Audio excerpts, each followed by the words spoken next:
This video is about non-inventory stock. I know we usually are dealing with quantity on hand and value with inventory, but in this case there is no value. We have several clients over the years that have held inventory on hand for their customers. I'm going to use those terms to help keep us straight in this video. So client is my customer, and customer is the customer of our client. Hopefully that makes sense. So our client needs to know the quantity on hand, but the value is not actually the responsibility of our client. It is the responsibility of their customer. In order to do this, we recommend setting up inventory sites per customer if they have a fixed customer base, or at the very minimum, setting up a site called customer inventory. This way you can easily distinguish between your own inventory and that of the customer. So multiple warehouses with the Platinum Edition of Enterprise is recommended in these scenarios. So we have one client that fills all IT orders for their customers. Their customers are major gas station chains, and our client is responsible for fixing any issues with electronics at the gas station. So their customer owns the inventory, but our client maintains it for them.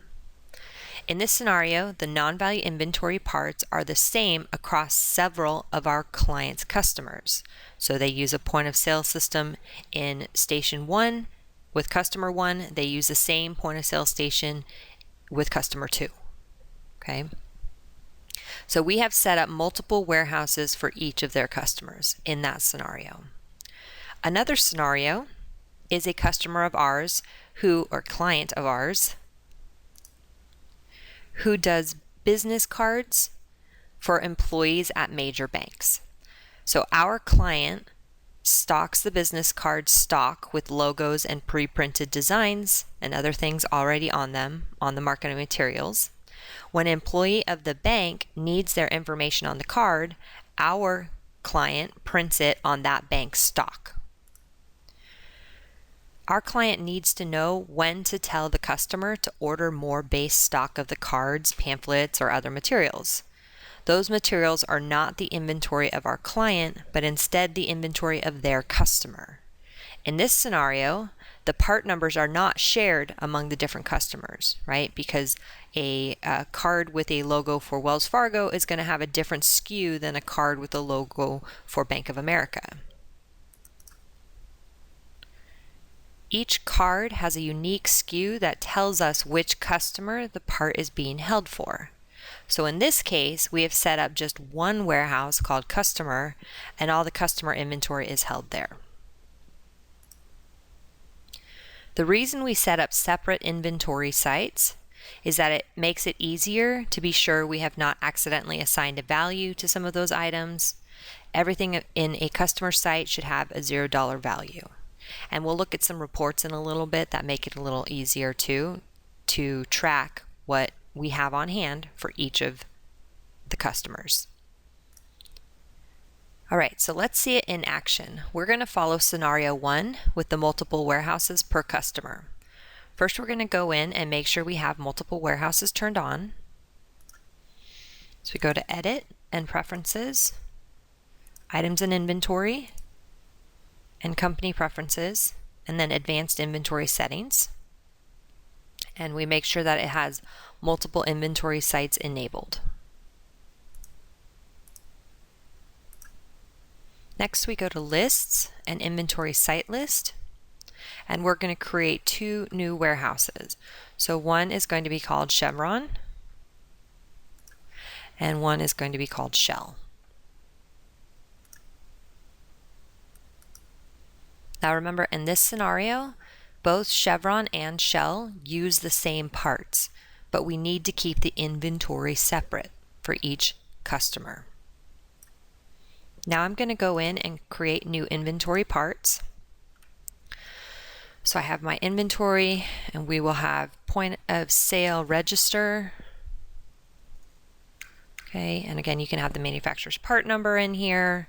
I'm just going to copy the name down to the description. We're going to leave a $0 cost. In the cost of goods sold account here, you may want to put it to something that will really stand out, like miscellaneous. right? Because then we know if anything's posting to miscellaneous, we've probably done something wrong. And our preferred vendor will be POS Warehouse. And just do a quick add there. Sales price will be 0. Income account, again, miscellaneous. And inventory asset account as well, miscellaneous. And you can put it to miscellaneous COGS really. Usually I do one miscellaneous account for all of these, right? So that it's just easier to find. Now we do have global reorder points, minimum, maximum, but also at the inventory site level, we can actually have reorder points, minimum and maximum. So I'm just going to come in here to Chevron and put in a minimum of, 5, and Shell a minimum of 5. Okay. All right, and then I'm going to create a copy of this, duplicate this item, and call it POS CC swipe. Same thing, want it all to go to miscellaneous, miscellaneous, miscellaneous. Look at our reorder points and we'll say 1 on these. Everything else looks okay. Oh, the purchase information description.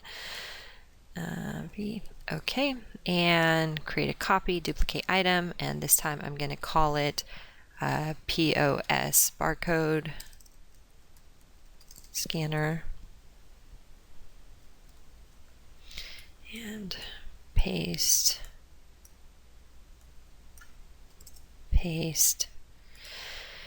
into miscellaneous, and again reorder. I'm going to just say 5, 5. Okay. Oops. Okay. So Chevron has ordered some parts we'll maintain for them. So I'm going to go into the item receipt and receive from the POS warehouse. You can do it with or without a bill. So POS warehouse. And I'm going to receive in the items. So I will say POS register, quantity of 10, and the site will be Chevron. Okay, POS barcode scanner will be 20, site is Chevron, and POS credit card swipe 50, and the site is Chevron. Now notice that it's a $0 item receipt, so we're not receiving any value in, just the quantity. And save and new, and then I'm going to do another shipment from POS warehouse for register of 50 for Shell, POS credit card swipe of 50 for Shell, and POS barcode scanner. I'm just going to receive 1 for Shell.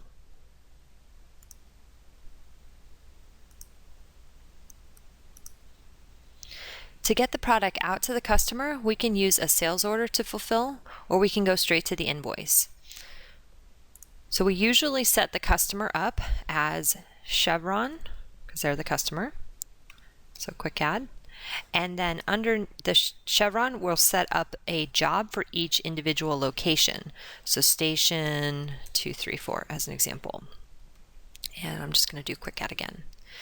And down below here, we set up the item. So they ordered some POS registers. And when we pull it from Chevron. And the quantity is 2. And again, $0 price. And then I'm going to create a copy of this one, okay, and do station 236, quick add, and they did POS registers. They had 3 at this location, and save. The debits and the credits on our books for this product should always be 0, no matter what the transaction is. That's the way that we have this set up. Okay. However, it allows us to keep our quantity on hand for the customer. I'm sure you're wondering how my client makes money in this whole scenario. So basically they charge a management fee monthly, but we're not going to show that today. So now let's go back and look at some reports that would be helpful. So if we go to reports and inventory, and we have our stock status by site. Now in this report, we can filter for just one customer's site, so we can see what we have on hand, right, for this particular site. Also, because we've set up the reorder points here, we can see which products we need to reorder. because we don't have enough of them on hand, so we need to reorder the POS registers, right? Okay, and then what we can do is print out this report and send it out to the customer. Send it out to Chevron and say, hey, you're running low on stock of POS registers. It's time to reorder them and have them shipped to us. Now if I change it over from Chevron and look at Shell instead, okay, so you can see they have the different quantities on hand, different reorder points, and it's telling us that we need to order a different product. We also have the inventory valuation summary by site report. And this is where we would go in and run this. Again, you can filter it if you just want to look at one at a time, but we would run it to make sure that we have no values being held at any of our sites that are our customer sites. So Shell has 0 value, Chevron has 0 value. If it happened to have a value, that would be an opportunity for us to double click, drill in, and figure out what we have entered in the system incorrectly. Also, with the new feature in QuickBooks where you can do a select all, or you can search for to select all, what's really nice is I could select all if these were all my customer sites except for my warehouse, right? And then run the report and just make sure that there's a 0 value in everything else, right? All the customer sites except for mine. All right, so that is how you can keep track of non-value inventory stock